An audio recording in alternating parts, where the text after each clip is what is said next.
Assalamualaikum warahmatullahi wabarakatuh. Perkenalkan, nama saya Muhammad Faiz. Saya dari mahasiswa kampus BBC Motivator School angkatan KAFI reguler 18.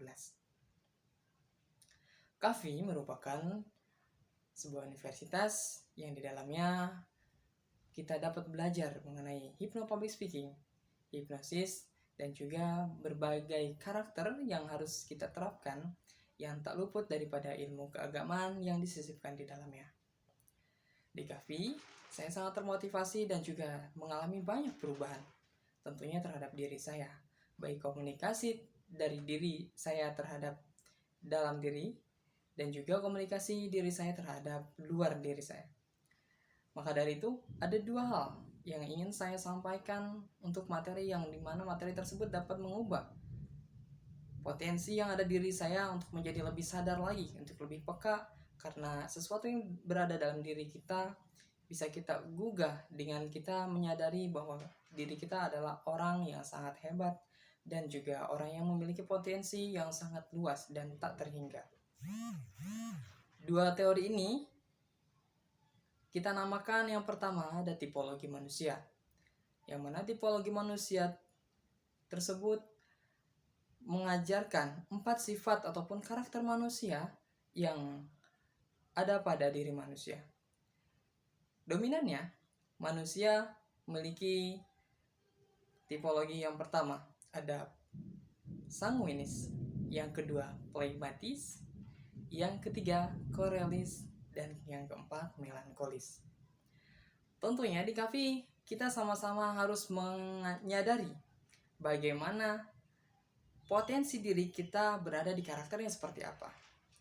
Dengan kesadaran inilah, kepekaan inilah, kita harus bisa menyikapi bagaimana karakter kita harus kita bangun untuk menjadikan diri kita bisa lebih terperhatikan dan dapat melihat potensi yang ada dalam diri kita.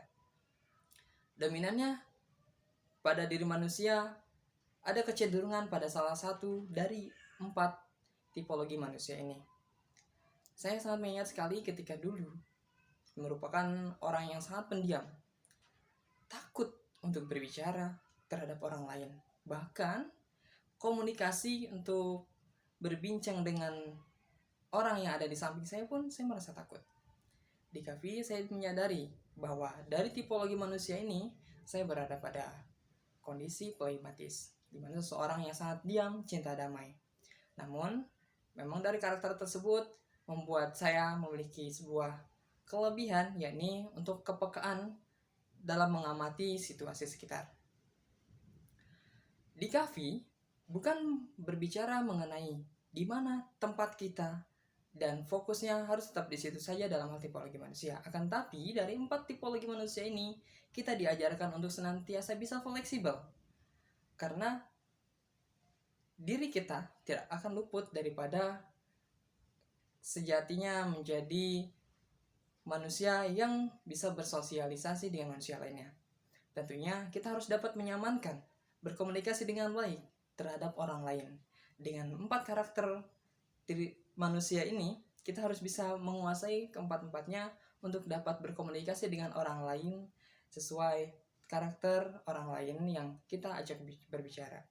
Karena di KAFI kita diajarkan bahwa simpati yang paling baik adalah ketika seorang manusia bertemu dengan manusia yang lain yang sama dengan dirinya. Selain ada tipologi manusia, ada juga kita belajar bersimpati, bagaimana kita melakukan pendekatan secara emosional diri yang dapat menyamankan tentang tipologi dari orang tersebut.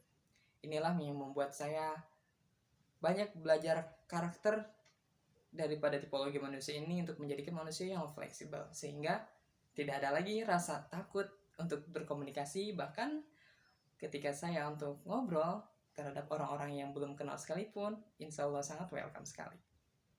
Dan yang kedua, ada 3 diri.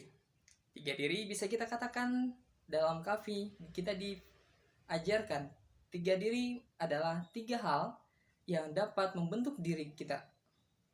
3 hal yang dapat membentuk manusia. Dan 3 hal ini yang menentukan karakter kita dan juga diri kita seperti apa. Maka apa saja yang terdapat dari 3 diri tersebut? Pertama, ada diri kita daripada fisik. Yang kedua, lingkungan. Dan yang ketiga adalah pikiran. Apa yang terdapat pada fisik? Karena kita seperti halnya ketika kita melihat seorang binaragawan, orang tersebut dikatakan binaragawan karena dia telah membentuk fisik. Fisik yang sehat, fisik yang terbentuk, menjadikan cerminan diri kita seperti apa. Ketika seorang public figure tidak merawat fisiknya, seperti halnya ya mungkin orang yang kurang peka terhadap dirinya, dia sangat acuh terhadap bau badan. Terutama bagian-bagian tertentu yang sangat sensitif ketika kita berkumpul dengan orang lain. Yang kedua adalah lingkungan. Bagaimana lingkungan itu kita harus dapat memfilter, memilih dengan baik. Sehingga apa yang terjadi di lingkungan, apa yang terjadi di sekitaran kita membuat diri kita terbentuk. Contohnya ketika ada suatu hadis mengatakan ketika kita berbaur dengan seorang penjual parfum, maka kita mau tidak mau akan terkena wanginya. Apabila ketika kita bergaul di tempat yang kurang baik, yang kotor, yang bau, ya secara kita tak bisa memfilternya, kita akan kena. Seperti itulah. Maka dari itu, di sini lingkungan yang sangat berpengaruh sekali terhadap diri kita. Saya mengamati bagaimana perubahan untuk bisa lebih memfilter, menyadari bahwa lingkungan seperti apa yang harus saya terima dan lingkungan seperti apa yang harus saya bisa lebih waspada. Dan alangkah lebih baiknya ketika kita mengetahui lingkungan tersebut kurang baik, kita yang dapat merubahnya, mengupayakan untuk bisa lebih memahami orang lain dan memberikan nasihat serta arahan ya apa yang kita mau untuk bisa orang lain pun berpikir yang lebih positif. Dan motivasi yang dapat saya rasakan selama ini, jangan takut untuk merasakan bisa menjadi lebih baik. Karena pikiran negatif membuat yang merasakan kita tidak bisa melakukan apa-apa, itu adalah suatu kejahatan terhadap diri kita yang tidak dapat membuka potensi diri dan juga yang tidak dapat memberikan sebuah kesempatan pada diri kita untuk lebih berkembang. Oke, tetap menjadi seseorang yang dapat fleksibel sehingga kita dapat menjadi tempat nyaman bagi orang lain dan orang lain bisa berkomunikasi dengan nyaman. Karena ketika kita menjadi seseorang yang dapat menjadikan tempat nyaman terhadap orang lain, maka ketika kita menasihati orang tersebut, insya Allah disitulah dakwah kita akan dapat tersampaikan dengan mudah. Saya Muhammad Faiz, semoga video kali ini bermanfaat. Terima kasih. Wassalamualaikum warahmatullahi wabarakatuh.